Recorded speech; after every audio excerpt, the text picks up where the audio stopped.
Tonight, we celebrate the 6th Annual Fairness Award. And for those of you familiar with GFI, you know that this evening promises not only to be a celebration of 3 very unique and accomplished leaders, but also a really good deal of fun. This is round across town. I need some loving. You could never be found. I guess that's the price. You know the price I have to pay, baby. I'm loving you now.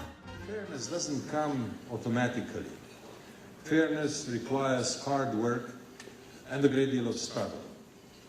And tonight we are going to celebrate 3 leaders who demonstrated their commitment to fairness and their specific achievements. Everything that Paul Brest has done bears the imprimatur of excellence. Tonight we recognize his transformative work in the world of philanthropy and the countless number of lives that he has lifted up throughout the world. Paul is revered as a thought leader for his contributions to outcome-focused philanthropy and his reliance on empirical data to identify problems, prioritize resources, and measure results.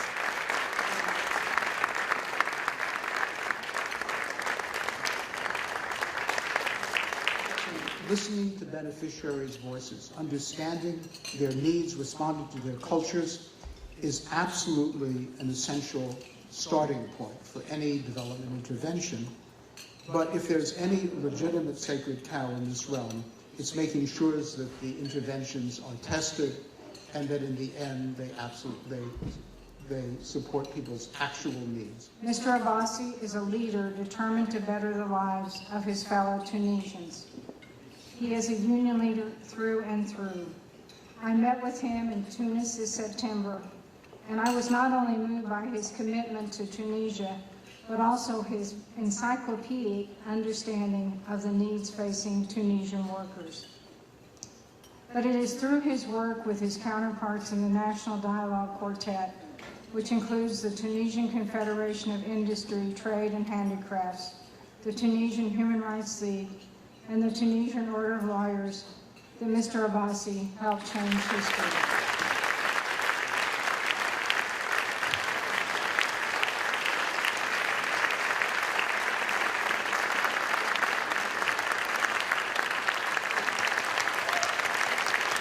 أن الديمقراطية ممكنة في التربة العربية بل وسانحة.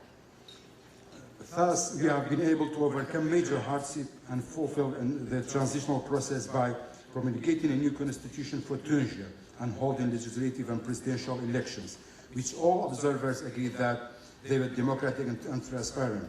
As a result, we proved to the whole world that whatever was said about an imposed democracy imported from the West is but a false statement. These 3 stigmas that have stayed for a long time the Arab consciousness have been refuted in a historical moment by the Tunisian peaceful revolution and the leading national dialogue experience, which asserted that democracy is possible and conducive in the Arab world.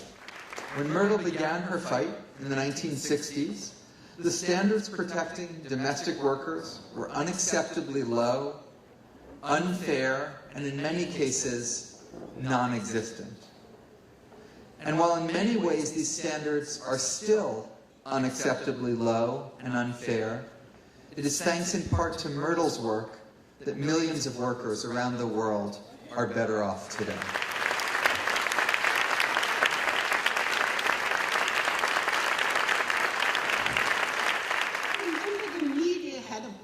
Me, how dare domestic worker? Because we are stupid, we don't know, we are uneducated. How dare she question the master? And I remember this media reporter coming and he was asking at the door, where is the nanny? I said, there's no nanny. Where is the servant? I said, there's no servant. Who are you looking for? Has she got a name? He said, yes, I'm looking for Myrtle. I said, well, this is Myrtle. And he looked at me and I said, oh, you thought you're going to see somebody that don't have a voice, and you thought maybe my employer wrote this letter? No, it's me. You know, we domestic workers, we are clever. And that was the start of where I am today. I want to thank you for inviting me. I want to thank you, the Fairness, for giving me the award. You are actually encouraging me to say to me, the struggle is far from over. I'm loving you now, each and every